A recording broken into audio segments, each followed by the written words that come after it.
me a god. They call me a god. They call me a god.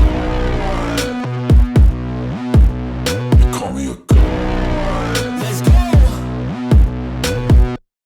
I'm about to go off like a weapon. Fuel to the top, gotta feel the vengeance. In my thoughts. Welcome back, everybody. Hit that like, hit that subscribe, comment down below. Let me know what you think about this video. Today, we're just going to be going over a couple things. So first, to start off, the Miami Dolphins signed another offensive lineman, another first-round pick, and it is Cedric Abui. Cedric Abui. That's, tough name. Yeah, so another former first-round pick. He's a little older than Isaiah Wynn. I think he's like 31 at this point. And it's just another depth piece, I think, that is going to compete in the offensive line. And I think they did what they needed to do. They shut everybody up, basically signing two offensive linemen that were former first-round picks. And they have a lot of potential. And they could be pretty decent, or they could be depth pieces. Better depth pieces than we had last year. Now we have a much more fulfilled line. We have much more offensive linemen that we can trust. But this video is going to be about Tua Tagovailoa. I wanted to make a video explaining why year 2 in this offense, he is going to explode. He's going to be great this year, and there's a couple reasons why. So we'll dive right into it. We're going to start off with the wide receivers, and what we're going to talk about is the receivers that we had last year versus the receivers that we had now. Now, last year, of course, we had Tyreek Hill and Waddle, and we have the same two this year. And of course, those two are elite, amazing, unbelievable players. It's an unbelievable duo. But we're going to talk about the players that are behind them now. So essentially what we're doing is right now, last year, the only real viable receiver that we had last year was Trent Sherfield. And Trent Sherfield, don't get me wrong, he made a lot of plays for us. But there were limitations to Trent Sherfield, whereas, I think with the talent that we added now, it is going to be a significant difference just based upon that they fit the system a little more. Trent Sherfield was a lineup slot receiver that could do different things.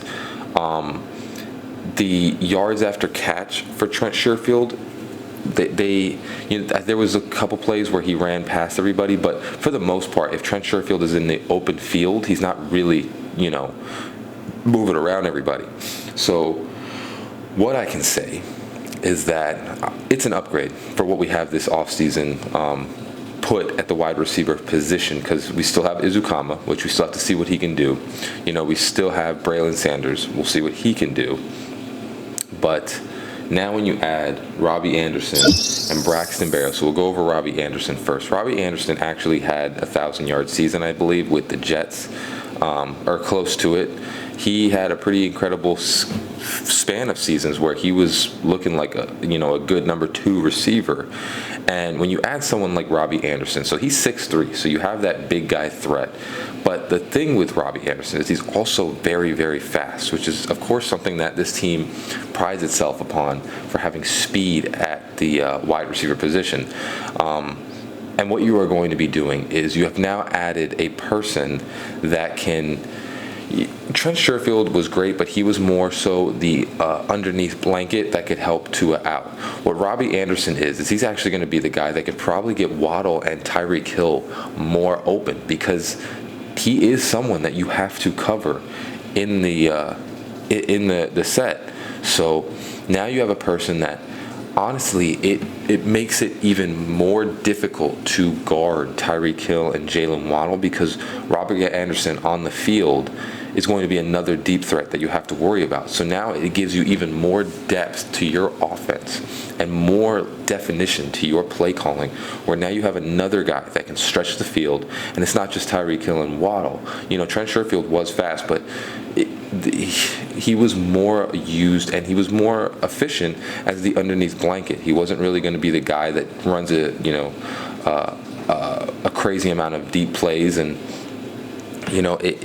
it is successful now getting a person that has that speed and also is 6'3", so he is big, that can take on the outside corners, and we can move Jalen Waddle and Tyreek Hill inside, outside, and disguise them. So Robbie Anderson is going to be such a good ad that is going to make Tua have more options. Because again, also with Trent Sherfield, most of the time there was not much separation when it came to throwing the ball to Trent Sherfield. There wasn't a lot of separation. And that was the thing with Tua is, a lot of his receivers throughout all of his years, most of the time they never would get that much separation, which I know we talk about NFL standards of separation, but there are plenty of quarterbacks in the league. Joe Burrow is one of them that takes advantage of. His receivers are wide open a lot of the time.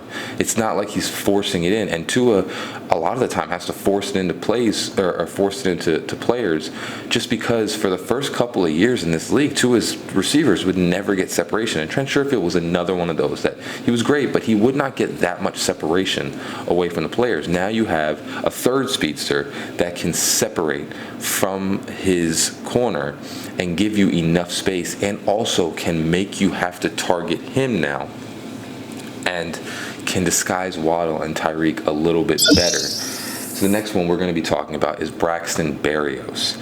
And I think people are not realizing what Braxton Berrios can be in this offense. So Braxton Berrios is one of those guys that can shake you out of your boots. He has the ability to move you around. And you're basically getting, honestly, especially in this offense, because Wes Welker, we have to remember, is still our wide receiver coach.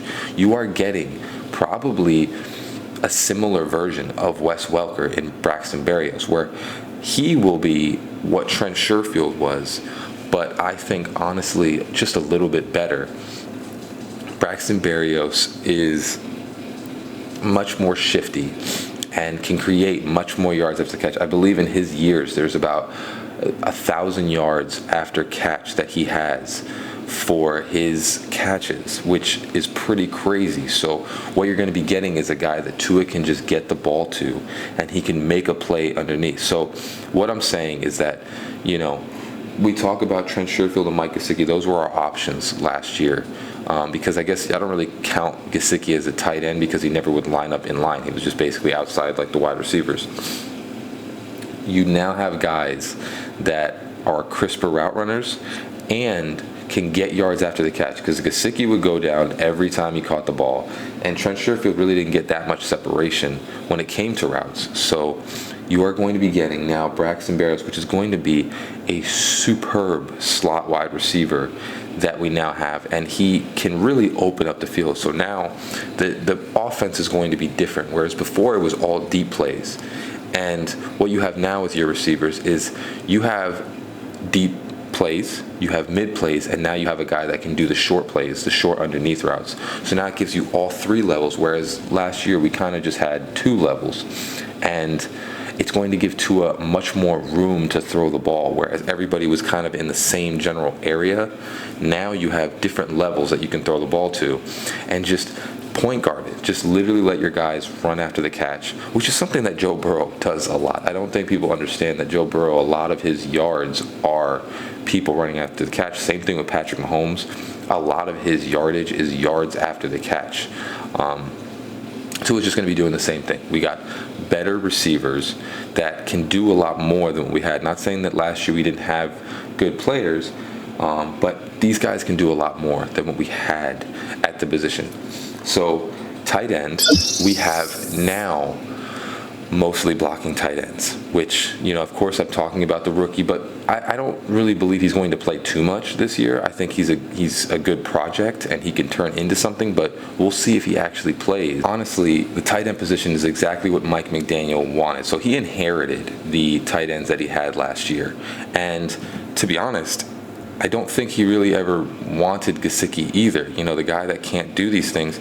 It's not, and there's a question in the comment section about Elijah Higgins being the same thing as Gesicki. I think there's a difference. I think that, you have a quote come out with Elijah Higgins saying that he needs to learn how to block. That's the last thing that he needs to learn. Whereas with Gesicki, I don't think he ever really took an effort to learn how to block in the NFL. I think he thought he was an amazing pass catcher, and I think he thought that that's what he was supposed to use. So teaching him how to block is, he tried, but he just never really would give it effort. With Elijah Higgins, I think it's a different based upon the fact that he's going to give 100% effort to learning how to block. Not necessarily saying that he's going to do it, but he's going to learn how to do it and try it to the best of his ability. But now you kind of have the tight end room that Mike McDaniel wants, where all the tight ends are strong at blocking people, and that is going to give you more outlets to what you can do. You can disguise things much better with Smythe. We'll see what Smythe can do, but Smythe was always second fiddle to Gesicki. Now it's probably going to be Smythe's show at tight end, and we'll see, because you fix a couple things on Smythe. I mean, there are a bunch of plays where Smythe comes down with the ball. He gives 100% effort, and that's why I like Smythe. I even said it in the beginning of the season before I started this channel, that I was like, honestly, I would rather Smythe be the guy than Gesicki, because Smythe blocks, Smythe catches the ball, Smythe routes runs, and he never complains, and he never complains about anything. So now you have all the guys that can stand in and block, which will allow Tua to get more time and will allow Tua to be able to disguise things a lot better. Whereas when you have Gesicki on the field, most of the time he's not really blocking. So what type of play we're running. Now we can disguise things a lot better with the tight ends, and you have a much better blocking O-line, because they're going to stand in line and be able to block players. With the running backs, I think the addition of Devon Achane, now the running backs are basically the same as last year, but with Devon Achane, what I think you are getting, last year we had Chase Edmonds.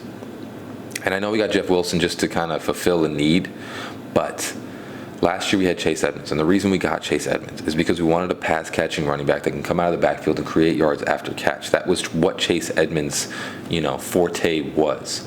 So what you have now is you have a Devon Achane, who is basically going to fill the role of Chase Edmonds, because we never really filled that role after Chase Edmonds started dropping the ball left and right. We never really filled that role of a guy that could come out of the backfield and run wide receiver routes. Mostert and Wilson, they can't run wide receiver routes. They're running backs, so they can catch the ball, but they can't run actual routes. Now, what you have with Devon Achane is very similar to what you wanted to get in Chase Edmonds, where they both were able to run crisp, clean routes and look like wide receivers, where when you are getting and standing up to a linebacker, it is different between doing a cut that he can follow you with, or disguising it so well that he can't figure it out, and that's what the best running backs do, and get complete separation from a linebacker or a safety, So now that you have Devon Achane, now you're running it back with the same type of player that you wanted from Chase Edmonds, where it was the pass-catching receiver that you could disguise all over the field, and he could catch the ball and just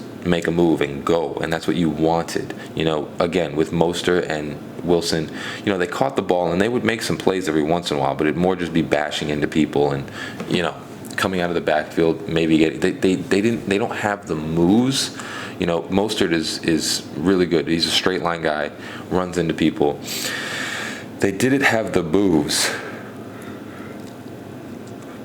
to create yards after catch, and that's what Devon Achane is going to fill that void that we wanted to have. So essentially what you're getting what Chase Edmonds was supposed to give you, because honestly, Chase Edmonds, if you look back, he dropped touchdowns, he dropped wide open passes. There was a lot of things that McDaniel wanted to do with him that he just could not do, because the guy just could not figure it out. There were touchdowns in the Bengals game. There were wide open passes that would have gone for 20 yards that he just kept dropping the ball. And it was frustrating. And Mike McDaniel had a lot of plans for what he wanted to do with Chase Edmonds, and he just couldn't do it. So now he can with Devon Achane. And now he's going to be able to hopefully successfully have that pass-catching running back that he wanted last year. Now, when it comes to Tua, this is going to be the first time in his career, besides being at Alabama, where he has the same coach, the same staff that he started with last year. Every single year it was a completely different staff for a lot of players, but a completely different staff for a quarterback is very difficult, because you're learning different plays, you're learning different ways of doing things, different philosophies. Now you still have Darrell Bevell, you still have Mike McDaniel, and to be honest, with Vic Fangio, now you have more focus on the offense from the offensive side, because before Mike McDaniel had to focus on both sides.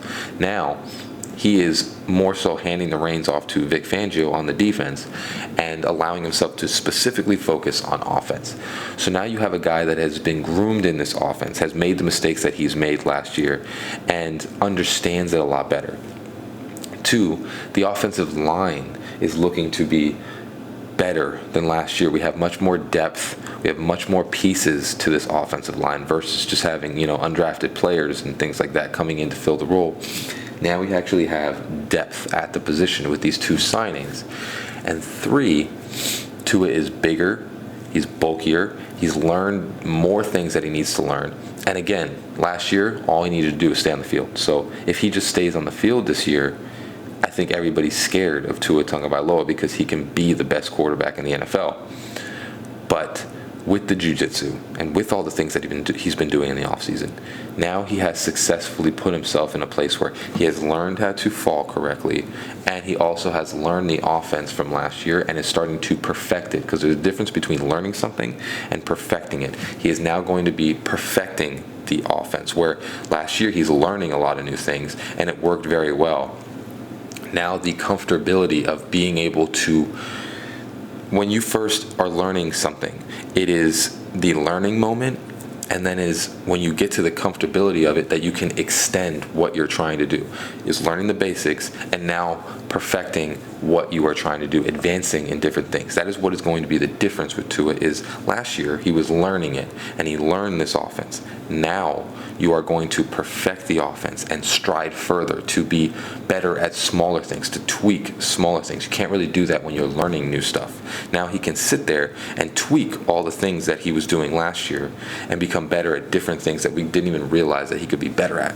So Tua is going to dominate next year, and I'm just getting ready for everybody to see it. And it's just going to be one of those things where it's going to be I told you so. It's going to be an I told you so. But as always, hope you have a great rest of your day. Fins up. Peace.